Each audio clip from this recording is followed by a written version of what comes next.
Whether you're talking about time pressure intensity, difficulty level, limited prep resources, or the low passing rate, the McKinsey Problem Solving test is one of the deadliest tests ever built. Don't even think about the case interview unless you can pass the PST. In this video, and in many subsequent ones, we'll tackle every single aspect of a perfect study plan for this test. So let's get started.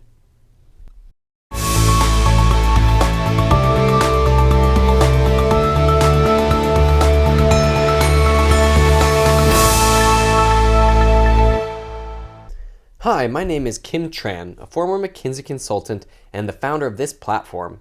To be honest with you, the problem-solving test is what got me the idea of founding this management consulting prep platform. At the time, I was dying to get into McKinsey. Not only did I want to be a management consultant, but I wanted to do it at McKinsey. Of course, landing a job in any of the big three would be a dream.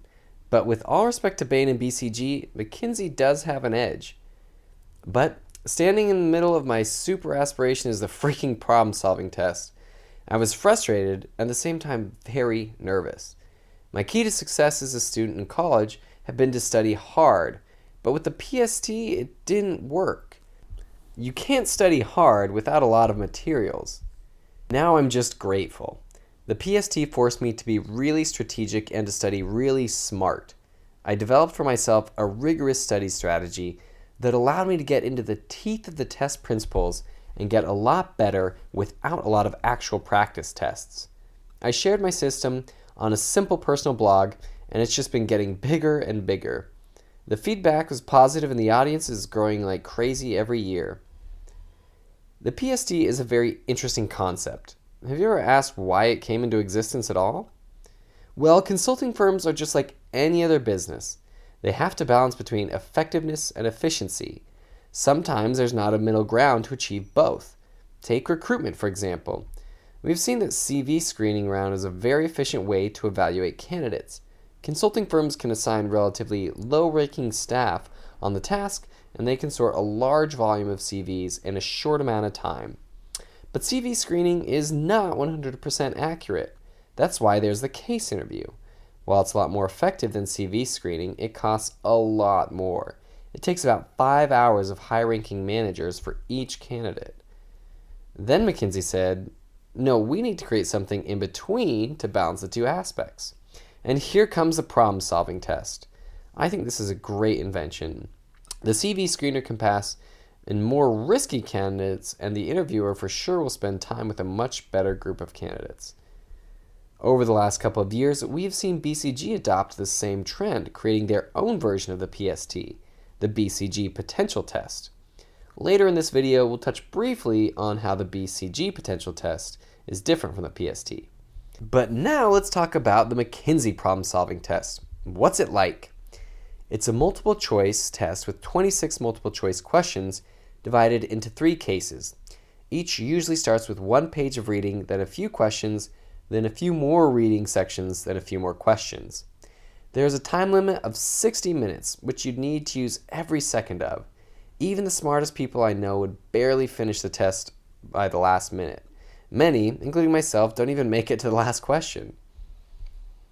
More bad news, the test is quite numerically heavy, and they don't let you use a calculator. About half of it involves calculations of some sort or another. This test is such an interesting topic, and of course, there have been quite a few myths that have come up about the test. So let me bust them here. Number 1, the PST is a case interview on paper. No, it's not.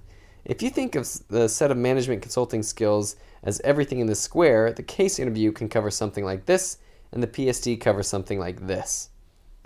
There are a few common qualifications both rounds examine, but each has specifics on its own ground, and they're meant to be that way. The PST is much more heavy on logic, numbers, and in daily language, the nerdy part of the consultant, while case interview is more on the actual person-to-person consulting work. Number 2, the PST is similar to the SAT math section. This is a horrible comparison. These two are completely different tests. Even for the seemingly most related part, the quantitative part is nowhere close. The SAT is strictly about math, while the PST is much more about logic and business problem solving.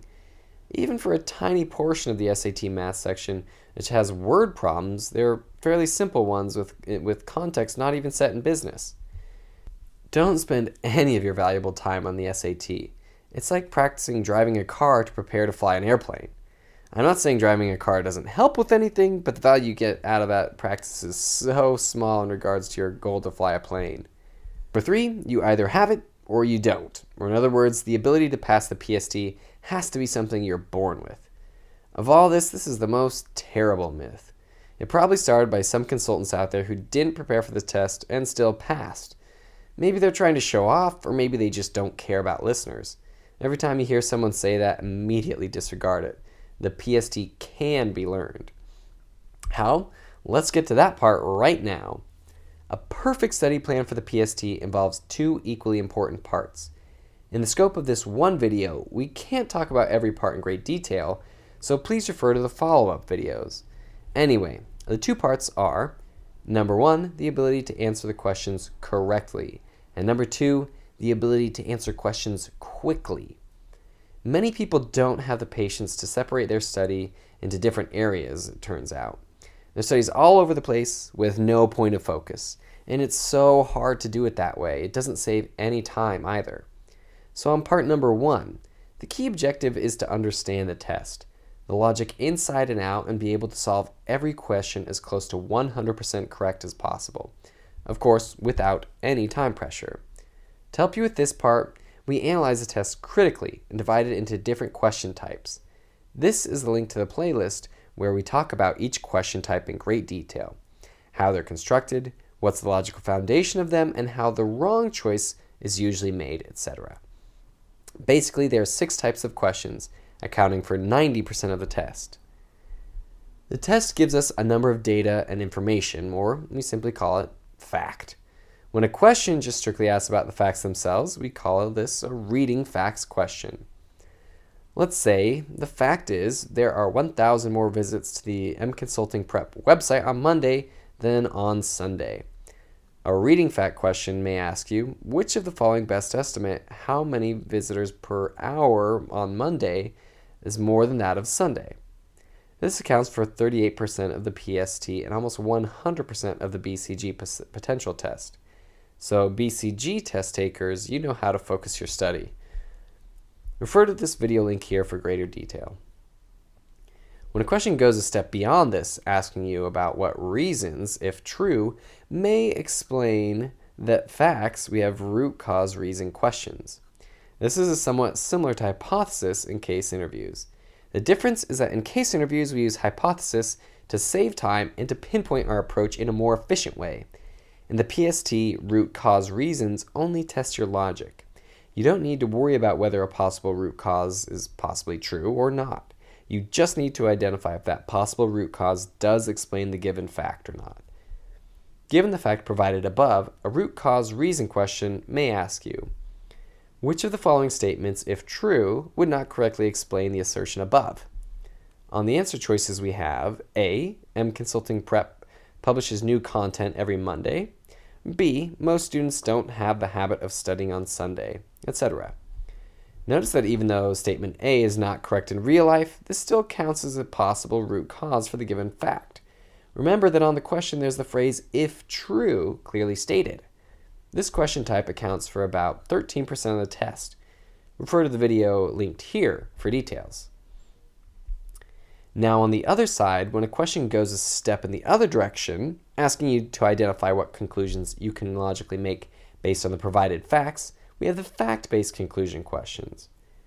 Given the running context, a fact-based conclusion question may ask you, which of the following statements can be correctly concluded based on the given fact? On the answer choices we may have, A, Consulting Prep live chat support staff have to stand by on Monday, or B, the website server faces more pressure on Monday, etc. Notice that even though statement A is true in real life, this is not a correct choice here.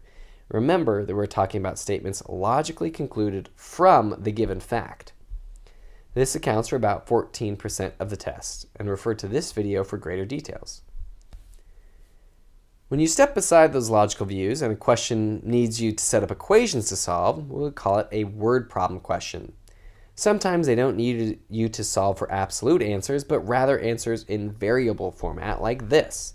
We have the formula questions. These two account for about 20% of the test. Refer to this video and our website for details. Lastly, almost every case in the PST starts with an introduction case context page. At the end of that context is often a statement from the CEO, manager, or chairman. Then the first question often asks you about the assertion. We call this client interpretation. Almost every case has one question of this type. Refer to this for greater details. If I were you tackling the first part of the perfect PST study plan, I would study each question type one by one in great detail to understand it inside and out. You'll find that when the test is broken onto this level of detail, solving them 100% correctly without time pressure is actually very feasible. When you can do that, gradually move to the second part of the study plan.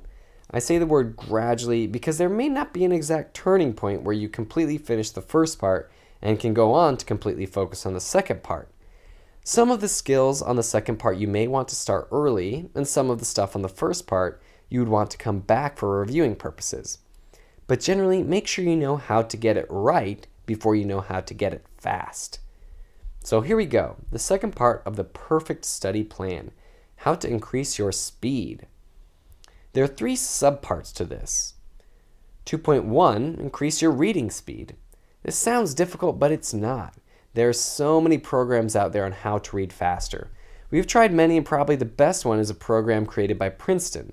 This method only takes a couple of hours of intense practice, and the result is tremendous. Candidates we tested using this method improved their reading speed by double with ease, some even higher.